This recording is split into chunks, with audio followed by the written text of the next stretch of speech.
जिस उपदेश से राम जी को राजकुमार भगवान राम बने, वो उपदेश आप सुन रहे हैं। कितना ऊंचा ग्रंथ है, इसको वाल्मीकि रामायण भी बोलते, योग वशिष्ठ महारामायण भी बोलते। राम तीर्थ ने इसी का बार बार अध्ययन किया था। ये आप भी शांत हो जाएंगे परमात्मा में, और दूसरों को भी शांति देने की क्षमता देने वाला ये सदग्रंथ है। इसको वेदांत का सिद्धांत ग्रंथ बोलते हैं। दूसरे होते प्रक्रिया ग्रंथ।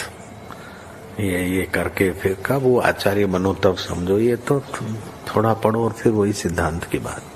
तो बार बार योग वशिष्ठ महारामायण विचारने योग। ओम श्री सद्गुरु परमात्मने नमः। श्री योग वशिष्ठ महारामायण उत्पत्ति प्रकरण सर्ग 57। श्री वशिष्ठ जी बोले, हे रामचंद्र जी, बड़ा आश्चर्य है कि मंत्री ने तो यह परम पावन परमार्थ वचन कहे, और कमल नयन राजा ने भी कहा कि हे राक्षसी, यह जो जागृत जगत की प्रतीति होती है, इसका जब अभाव हो तब आत्मा प्रतीति होती है। जब सब संकल्प की चैतन्य का नाश हो तब फिर आत्मा का साक्षात्कार हो।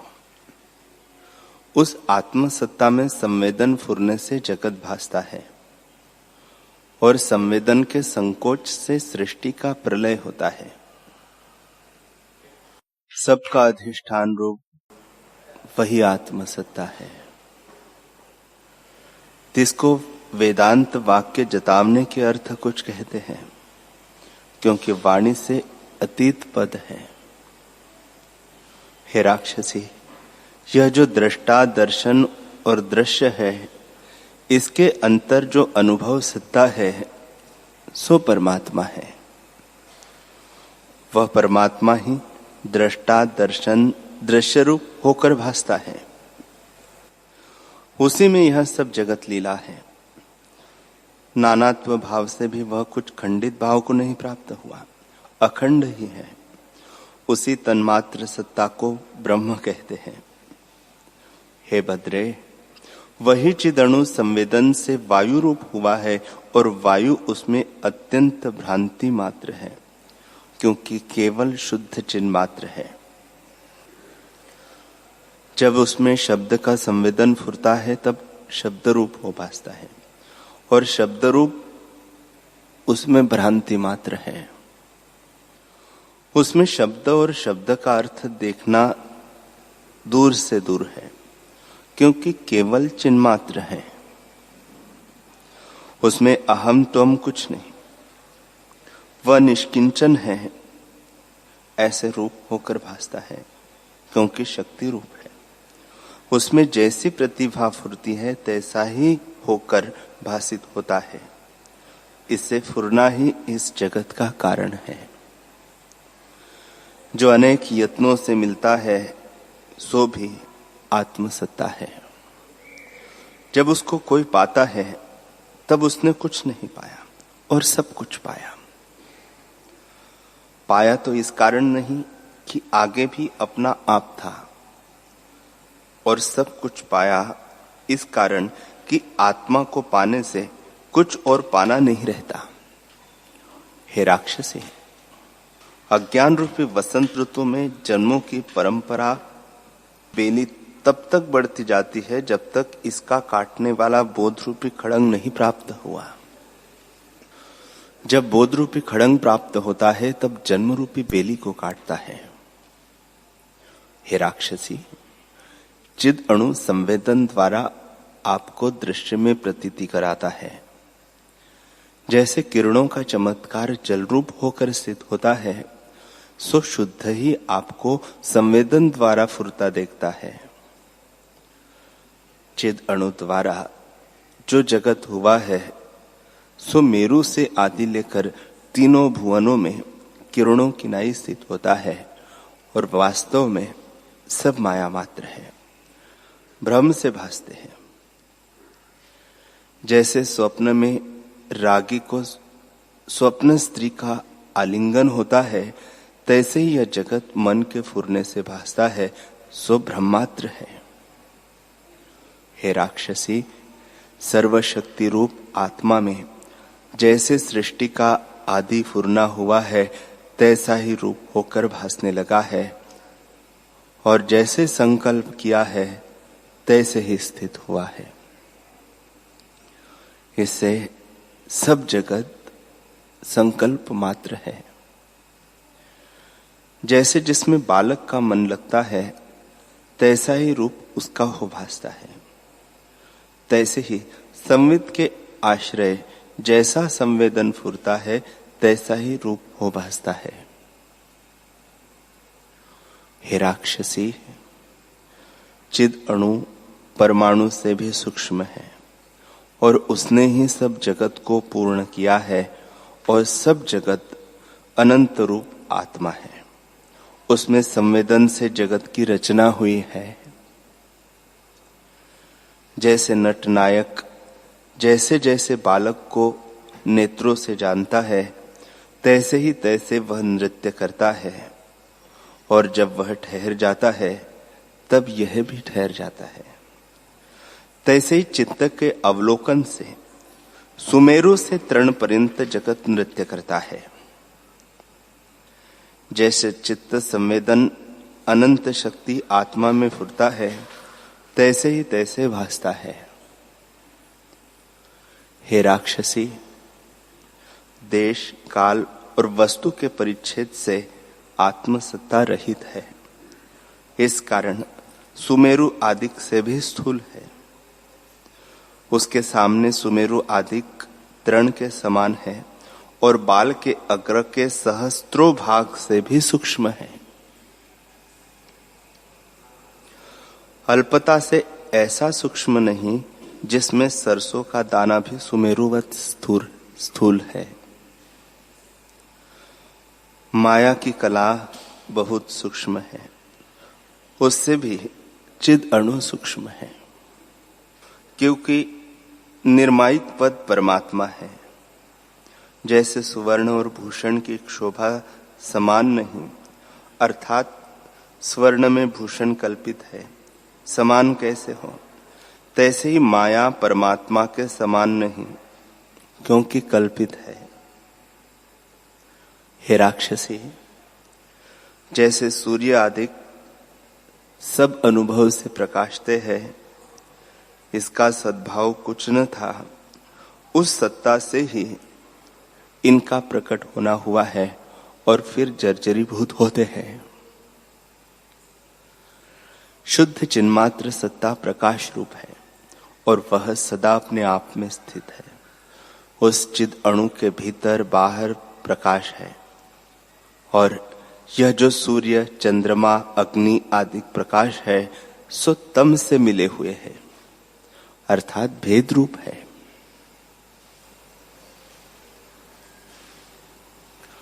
ये भी तम रूप है, क्योंकि प्रकाश की अपेक्षा रखते हैं।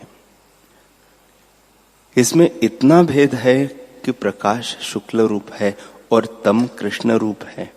इससे रंग का भेद है, प्रकाश रूप कोई नहीं। जैसे मेघ का कुहरा शाम होता है और बर्फ का शुक्ल होता है, पर दोनों कुहरे हैं, तैसे ही तम और प्रकाश दोनों तुल्य है, और आत्मसत्ता दोनों को प्रकाशती है। इससे दोनों का आश्रयभूत आत्मसत्ता ही है। हे राक्षसी, रात्रि दिन भीतर बाहर नदियां पहाड़ आदि सब लोग आत्मसत्ता के प्रकाश से प्रकाशते हैं। जैसे कमल और नीलोत्पल दोनों को सूर्य प्रकाशता है। कमल श्वेत है और नीलोत्पल श्याम है। जहां श्वेत कमल है वहां नीलोत्पल का अभाव है, और जहां नील कमल है तहां श्वेत कमल का अभाव है, पर दोनों का प्रकाशक सूर्य है। तैसे ही तम और प्रकाश दोनों का प्रकाशक चिदात्मा है। जैसे रात्रि और दिन दोनों सूर्य से सिद्ध होते हैं, तैसे ही तम और प्रकाश दोनों आत्मा से सिद्ध होते हैं। जैसे दिन तब कहता है जब सूर्य उदय होता है, और जब सूर्य अस्त होता है तब रात्रि होती है। आत्मा तैसे भी नहीं। आत्म प्रकाश सदा उदय रूप है और उदय अस्त से भी रहित है। उस बिना कुछ सिद्ध नहीं होता। सबका प्रकाशक चिद अणु ही है। हे राक्षसी, उस अणु के भीतर विचित्र अनुभव अणु है। जैसे वसंत ऋतु में पत्र, फूल, फल और टास होते हैं, तैसे ही चिद अणु में सब अनुभव अणु होते हैं। जैसे एक बीज से अनेक वृक्ष क्रम से हो जाते हैं, तैसे ही एक चिद अणु से अनेक अनुभव अणु होते हैं। कई व्यतीत हुए हैं, कई वर्तमान हैं और कई होंगे। जैसे समुद्र में तरंग होते हैं, सो कोई अब बरतते हैं और कई आगे होंगे, तैसे ही आत्मा में तीनों काल की सृष्टि बरतती है। हे राक्षसी, चिद अणु आत्मा उदासीन है और आसीन किनाई स्थित होता है। सबका कर्ता भी है और भोक्ता भी है, और स्पर्श किसी से नहीं किया जाता। जगत की सत्यता उसी से उदय होती है, इस कारण वह सबका करता है और सबका अपना आप है। इससे सबको भोगता है। वास्तव में न कुछ उपजा है और न लीन होता है। चिन्मात्र सत्ता ज्यों की त्यों सदा अपने आप में स्थित है और अखंड और सूक्ष्म है। इस कारण किसी से स्पर्श नहीं किया जाता है। हे राक्षसी, जो कुछ जगत दिखता है वह सब आत्मरूप है। आत्मा और जगत में कुछ भेद नहीं। आत्मा और जगत कहने मात्र को दोनों नाम है, वास्तव में एक आत्मा ही है। आत्मा का चमत्कार ही जगत रूप होकर भासता है। वास्तव में जगत कुछ बना नहीं। चिन्मात्र सत्ता सदा अपने आप में स्थित है। जो कुछ कहना है वह उपदेश के निमित्त है। वास्तव में दूसरी कुछ वस्तु नहीं बनी। तीनों जगत चिदाकाश रूप है। हे राक्षसी, दृष्टा जब दृश्य पद को प्राप्त होता है तब स्वाभाविक ही अपने भाव को नहीं देखता। जैसे नेत्र जब घट को देखता है तब घट ही भासता है और अपना नेतृत्व भाव नहीं दृष्टि आता, तैसे ही दृश्य के होते दृष्टा नहीं भासता। और जब दृश्य नष्ट होता है तब दृष्टा भी अवास्तव है, क्योंकि दृष्टा भी दृश्य के संबंध से कहते हैं। जब दृश्य नष्ट हो जावे तब दृष्टा किसको कहिए। दृश्य विषयभूत वह होता है जो अदृश्य है। वह विषयभूत किसी का नहीं, इस कारण उसमें और कोई कल्पना नहीं बनती और यह जगत भी उसका ही आभास है। हे राक्षसी, जैसे भोक्ता बिना भोग नहीं होते, तैसे ही दृष्टा बिना दृश्य नहीं होता। जैसे पिता बिना पुत्र नहीं होता, तैसे ही एक बिना द्वैत नहीं होते। हे राक्षसी, दृष्टा को दृश्य उपजाने की सामर्थ्य है, दृश्य को दृष्टा उपजाने की सामर्थ्यता नहीं, क्योंकि दृश्य जड़ है। जैसे सुवर्ण से भूषण बनता है पर भूषण से सुवर्ण नहीं बनता, तैसे ही दृष्टा से दृश्य होता है, दृश्य से दृष्टा नहीं होता। हे राक्षसी, सुवर्ण में जैसे भूषण है, तैसे दृष्टा में जो दृश्य है वह भ्रम रूप है, इसी से जड़ रूप है। जब दृष्टा दृश्य को देखता है तब दृश्य दृश्य भासता है, दृष्टत्व भाव नहीं भासता। और जब दृष्टा अपने स्वभाव में स्थित होता है तब दृश्य नहीं भासता। जैसे जब तक भूषण बुद्धि होती है तब तक सुवर्ण नहीं भासता, भूषण ही भासता है। और जब सुवर्ण का ज्ञान होता है तब सुवर्ण हो भासता है, भूषण नहीं भासता। एक सत्ता में दोनों नहीं सिद्ध होते। तैसे ही अंधकार में किसी पुरुष को देखकर उसमें पशुत्व भ्रम हो तो जब तक पशु बुद्धि होती है तब तक पुरुष का निश्चय नहीं होता। और जब निश्चय करके पुरुष जाना तब फिर पशु बुद्धि नहीं रहती। तैसे ही जब दृष्टा दृश्य को देखता है तब दृष्टा भाव नहीं दिखता, दृश्य ही भासित होता है। जैसे रस्सी के ज्ञान से सर्प का अभाव हो जाता है, तैसे ही बोध करके दृश्य का अभाव होता है। तब एक ही परमात्मा सत्ता भासती है, दृष्टा संज्ञा नहीं रहती। जैसे दूसरे की अपेक्षा से एक कहता है और दूसरे के अभाव से एक एक नहीं कह सकते, तैसे ही दृश्य के अभाव से दृष्टा कहना नहीं रहता। केवल शुद्ध संवित मात्र पद शेष रहता है, जिसमें वाणी की गति नहीं। जैसे दीपक पदार्थों को प्रकाशता है, तैसे दृष्टा दर्शन और दृश्य को प्रकाशता है और बोध से मात्रमान और मेय त्रिपुटी लीन हो जाती है। जैसे सुवर्ण के जानने से भूषण की कल्पना का अभाव हो जाता है, तैसे ही ज्ञान से त्रिपुटी का अभाव हो जाता है। केवल शुद्ध अद्वैत रूप रहता है। हे राक्षसी, परमाणु जो अत्यंत निस्वाद रूप है वह सर्व स्वादों को उपजाता है। जहां रस सहित होता है वह चिद अणु करके होता है। जैसे आदर्श बिना प्रतिबिंब नहीं होता, तैसे ही सब स्वाद चिद अणु बिना नहीं होते। सबको रस देने वाला चिद अणु ही है। आत्मभाव से सबका अधिष्ठान है और सूक्ष्म से सूक्ष्म है, इससे निस्वाद है। वह चिद अणु आपको छिपा नहीं सकता।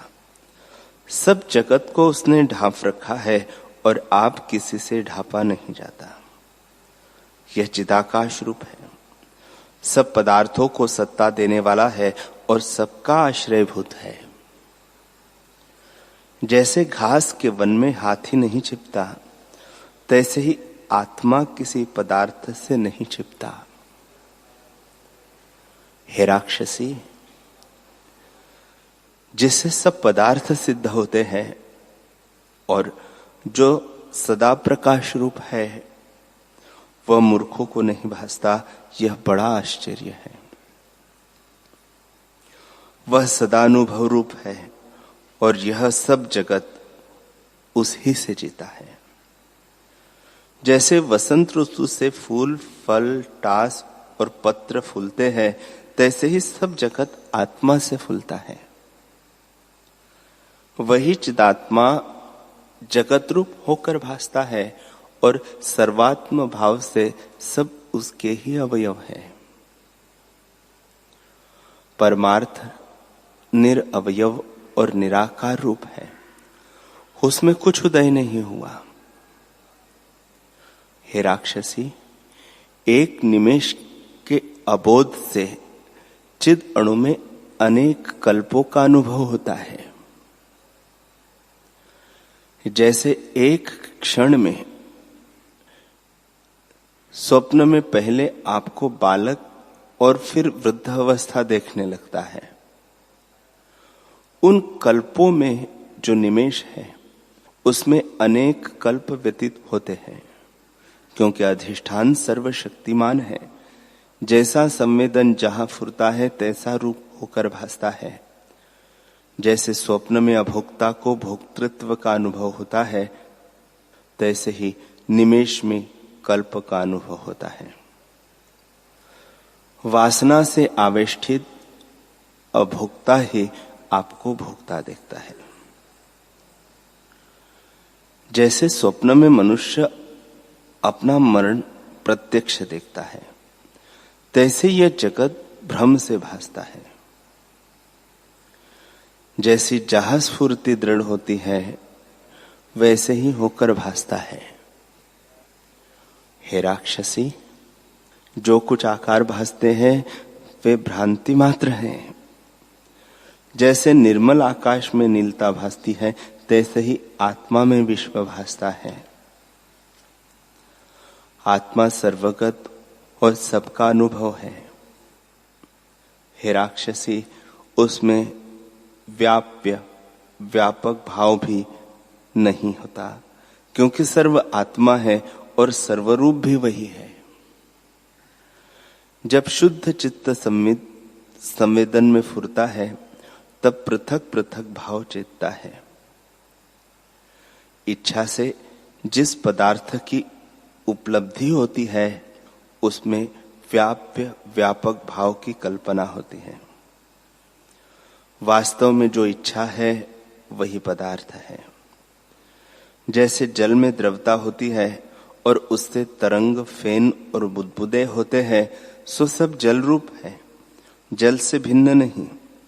तैसे ही इच्छा से उपजे पदार्थ आत्म रूप है, उससे भिन्न नहीं।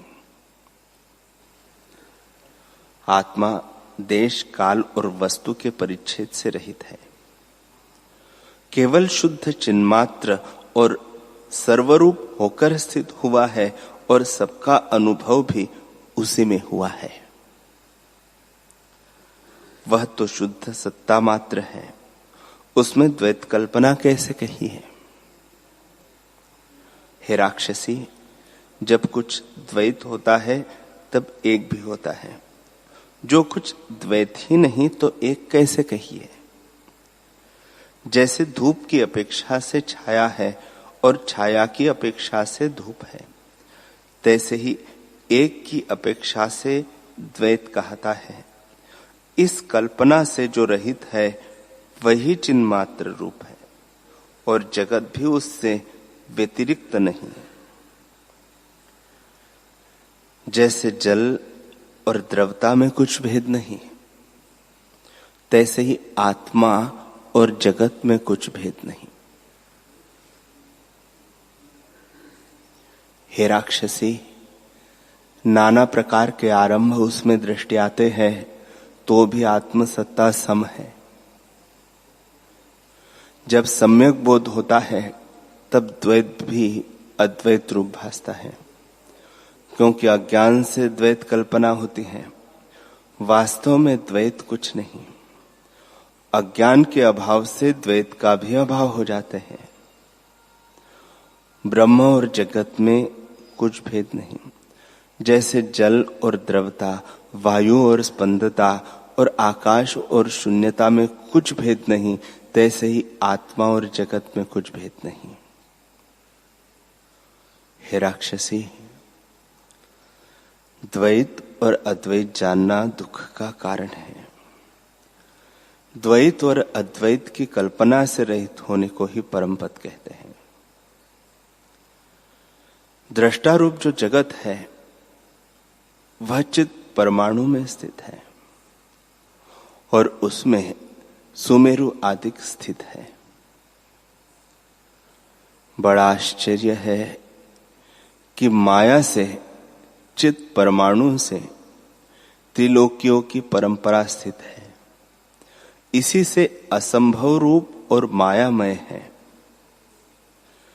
जैसे बीज में वृक्ष स्थित है, तैसे ही चिद अणु में जगत स्थित है। जैसे शाखा, पत्र, फूल और फल से बीज अपना बीजत्व नहीं त्यागता और अखंड रहता है, तैसे ही चिद अणु के भीतर जगत का विस्तार है और अणुत्व भाव नहीं त्यागता, अखंड ही रहता है। हे राक्षसी, जैसे बीज परिणाम से वृक्ष भाव में प्राप्त होता है, तैसे ही चिद अणु भी परिणाम से जगत रूप होता है। सब चिद अणु का किंचन रूप है, इससे ऐसे दिखाई देता है। वास्तव में न द्वैत है न अद्वैत है, न बीज न अंकुर है न स्थूल है, न सूक्ष्म है न कुछ उपजा है न नष्ट होता है, न अस्ति है न नास्ति है, न सम है न असम है, और न जगत है न अजगत है। केवल चिदानंद आत्मसत्ता अचिंत्य चिन्मात्र अपने आप में स्थित है। जैसी जैसी भावना होती है तैसे ही तैसे भासती है। हे राक्षसी, यह अनुदय ही संवेदन के वश से उदय होकर भासता है। जैसे बीज से वृक्ष अनन्य रूप अनेक होकर भासता है, तैसे ही एक आत्मा अनेक रूप होकर भासता है। न कुछ उदय हुआ है और न मिटता है। हे राक्षसी, उस चिद अणु में कमल की डंडी की तात सुमेरु की नाई स्थूल है।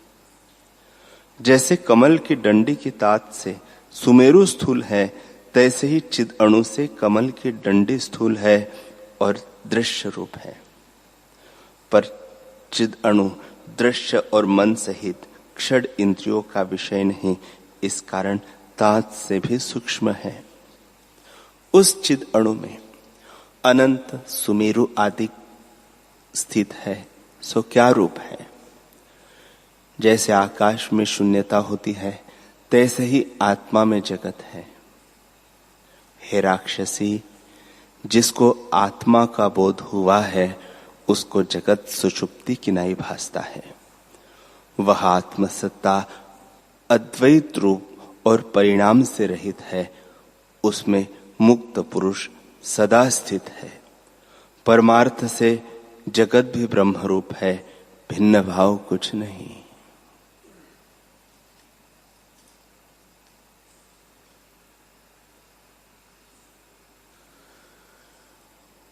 हरि ओम।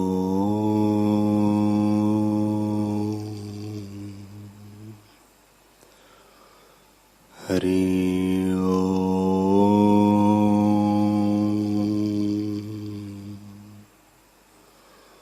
ओम सहना भवतु सहनो भुनक्तु सह वीर्यं करवावहै तेजस्विनावधीतमस्तु मा विद्विषावहै।